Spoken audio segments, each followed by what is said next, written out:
Hello everyone, welcome to college classes. ये video रे हमें पढ़ा +3 फर्स्ट सेमिस्टर आमर विषय एमडीसी मल्टीडिसिप्लिनरी कोर्स एजुकेशन रो प्रत्येक यूनिट जो रही है मुख्यतः 3टी यूनिट रही है। 3टी यूनिट इंपोर्टाट 1 मार्क क्वेश्चन गुड़िक देखा।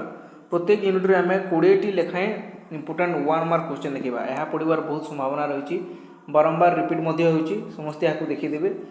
आमर 3 यूनिट जो रही है एजुकेशनल साइकोलॉजी प्रथम यूनिट, द्वितीय यूनिट रही है कोग्निटिव डेवलपमेंट, 3टी थ्योरी जो रही है भ्यागोट्स्की, जीन पियाजे आउ जेरेमी ब्रूनर को, आउ तृतीय यूनिट रही है क्लासरूम मैनेजमेंट आउ एडीएचडी। यार 20 क्वेश्चन गुड़िक देखीदा प्रत्येक यूनिट्र। प्रथम यूनिट रही एजुकेशनल साइकोलॉजी, ताकू देखीदा। प्रथम क्वेश्चन रही है एजुकेशनल साइकोलॉजी कौन अटे। शिक्षा प्रक्रिया रे मनोविज्ञान रो प्रयोग को एजुकेशनल साइकोलॉजी कहा जाए। शिक्षक किपर भाव निजर पाठपढ़ा को आमर स्टूडेंट मान को अधिक इफेक्टिव कर प्रति आमर साइकोलॉजी यूज करथांती, मनोविज्ञान प्रयोग करथांती, ताहा कौन कहा जाए आमर एजुकेशनल साइकोलॉजी। एजुकेशनल साइकोलॉजी रो जनक किए, पिता किए? यह होचंती आमर एडवर्ड ली थर्नडाइक, इंपोर्टेंट अटे। नेक्स्ट होची टीचिंग लर्निंग प्रोसेस कौन अटे। शिक्षक और छात्र मानक ज्ञान देवा और ग्रहण करने प्रक्रिया को कौन कहा जाए आमर टीचिंग लर्निंग प्रोसेस। नेक्स्ट होची टीचिंग रो आमर शिक्षादान रो प्रधान लक्ष्य कौन। छात्रों को व्यवहार में सकारात्मक परिवर्तन आनिबा होची आमर शिक्षादान रो प्रधान लक्ष्य अटे। नेक्स्ट होची आमर लर्निंग ऑब्जेक्टिव्स, आमर शिक्षार उद्देश्य कौन। शिक्षार उद्देश्य होची आमर शिक्षा पर छात्र कौन करें से निर्धारित लक्ष्य गुड़िक निर्धारण करवा। यह हूँ आमर लर्निंग ऑब्जेक्टिव्स गुड़िक। नेक्स्ट होची ट्रांसफर ऑफ ट्रेनिंग कौन अटे। यह समस्त क्वेश्चन गुड़िक आम प्रीवियस वीडियो मानकर आलोचना कर दीचु, ताको तुम देखी दे पारिबो। पूर्वर शिखित ज्ञान को नूतन परिस्थिति व्यवहार करने को कौन कहा जाए आमर ट्रांसफर ऑफ ट्रेनिंग। गोटे स्थान में गोटे शिशु गोटे ज्ञान ग्रहण कला, ताहाको अन्य स्थान में किपरि प्रयोग करिवो ताहा कौन कहा जाए ट्रांसफर ऑफ ट्रेनिंग। नेक्स्ट होची पॉजिटिव ट्रांसफर कौन अटे। पूर्व ज्ञान नूतन शिक्षा को सहज कर दे थाए। आमर प्रथम श्रेणी जो पाठ पढ़ी थे ताहा द्वितीय श्रेणी में अधिक सहज भाई लगी थाए। नेक्स्ट होची आमर नेगेटिव ट्रांसफर कौन अटे। नेगेटिव ट्रांसफर अटे आमर पूर्व ज्ञान नूतन शिक्षा को बाधा दे थाए। नेक्स्ट होची रेनफोर्समेंट कौन अटे। यह इंपोर्टेंट क्वेश्चन अटे। कौन व्यवहार को शक्तिशाली करने पुरस्कार किंवा प्रतिक्रिया देवा कौन कह जाए आमर रेनफोर्समेंट। नेक्स्ट होची आमर 10वां क्वेश्चन लॉ ऑफ इफेक्ट किए देथिले। यह देथिले आमर ली थर्नडाइक, एडवर्ड ली थर्नडाइक। मोटिवेशन कौन, इंपोर्टेंट क्वेश्चन, सहज हेले मध्य बहुत इंपोर्टेंट अटे। कौन सी काम करने को भितरु कि बाहर मिलुवा प्रेरणा को कौन कह जाए मोटिवेशन। यह क्यों शब्द आसी, यह लाटिन शब्द आसी मोभरेरु, MOVERE, मोभरे। अधिक व्यक्ति कौन कहते मोभर बोली कही था, किंतु मोभरे हेब। नेक्स्ट होची आम इंट्रिंसिक मोटिवेशन कौन, अंतः अभिप्रेरणा। निजर आग्रह और आनंद पाई काम करने को कौन कहे आमर इंट्रिंसिक मोटिवेशन, इनर मोटिवेशन, अंतः अभिप्रेरणा। यार उदाहरण मध्य पढ़ी पार देदेले भल हम। नेक्स्ट होची एक्सट्रिंसिक मोटिवेशन कौन अटे, बाह्य अभिप्रेरणा। पुरस्कार, दंड, भय काम द्वारा आम काम करने कौन कहे आमर एक्सट्रिंसिक मोटिवेशन। नेक्स्ट होची मोटिवेशन रो एक प्रकार कौन, यह होची आमर इंट्रिंसिक मोटिवेशन और एक्सट्रिंसिक मोटिवेशन, दुई प्रकार। नेक्स्ट होची क्लासरूम रे मोटिवेशनल टेक्निक रो उदाहरण दियो। प्रशंसा करवा, शिक्षक कौन करेंगे आमर शिक्षार्थी मान प्रति किसी पुरस्कार देवे, तांको किसी प्रशंसा करेंगे किंवा तांको दंड देले मध्य ताहा गोटे मोटिवेशन हो पारिबो। नेक्स्ट होची रेनफोर्समेंट केते प्रकार। रेनफोर्समेंट आम जानिछु यह होची दुई प्रकार, नेगेटिव पॉजिटिव। पॉजिटिव रेनफोर्समेंट कौन, भल काम पाए पुरस्कार देवा, और नेगेटिव रेनफोर्समेंट होची अप्रिय परिस्थिति काढ़ी दे व्यवहार को बढ़ाइबा। नेक्स्ट क्वेश्चन होची टीचिंग और लर्निंग मध्य संपर्क कौन। टीचिंग होची देवा प्रक्रिया और लर्निंग होची ग्रहण करने प्रक्रिया। यह होची दुहींक मध्य संपर्क। टीचिंग दी था शिक्षक और लर्निंग क्यों मैंने करते स्टूडेंट मैंने करते। नेक्स्ट होची एजुकेशनल साइकोलॉजी रो मुख्य उद्देश्य कौन यह हूँ शिक्षा को वैज्ञानिक और प्रभावशाली करवा यह किए प्रभावशाली करथांती शिक्षक कहार साहाय्य आमर एजुकेशनल साइकोलॉजी साहाय्य। नेक्स्ट हूँ आमर यूनिट 2 जो आमर थ्योरी गुड़िक रही जीन पियाजे रही प्रथम जीन पियाजे किए जीन पियाजे होती आमर स्विट्जरलैंड रोटे स्विट्जरलैंड जड़े मनोवैज्ञानिक स्विस मनोवैज्ञानिक पियाजे कौन सिद्धांत देइथिले से कोग्निटिव डेवलपमेंट थ्योरी उपरे देइथिले निजर सिद्धांत कोग्निटिव डेवलपमेंट कौन अटे आमर जो तीनोटी व्यक्ति रही निज निज मत रही जीन पियाजे कहते कोग्निटिव डेवलपमेंट होची चिंता बुझीबा और जुक्ति क्षमतार विकास कहार शिशु मानकर। नेक्स्ट हूँ पियाजे अनुसार मोट केतोटी अवस्था अच्छी पियाजे अवस्था मुख्यतः केते अवस्था रही आमर 4टी कौन कौन सेंसरी मोटर रही प्री ऑपरेशनल फॉर्मर ऑपरेशनल आउ गोटे कौन रही आमर कंक्रीट ऑपरेशनल रही है। नेक्स्ट देखा सेंसरी मोटर स्टेज हाँ यह गुड़िक सेंसरी मोटर स्टेज केते बयस यह हूँ 0 ରୁ 2 वर्ष यह इंपोर्टेंट क्वेश्चन अटे यह मध्य निश्चित भाव गोटे क्वेश्चन आसीथिबो प्री ऑपरेशनल स्टेज क्यों बयस यह हूँ आमर 2 ରୁ 7 वर्ष। नेक्स्ट हूँ कंक्रीट ऑपरेशनल स्टेज केते बयस 7 ରୁ 11 वर्ष फॉर्मल ऑपरेशनल स्टेज हूँ 11 वर्ष उपर। नेक्स्ट क्वेश्चन हूँ एसिमिलेशन कौन अटे एसिमिलेशन हूँ आमर पुराणा ज्ञान सहित नूतन अनुभव को मिसाइबा गोटे स्थान जो अनुभव पाई ताहाको अन्य स्थान में मिसाइबा।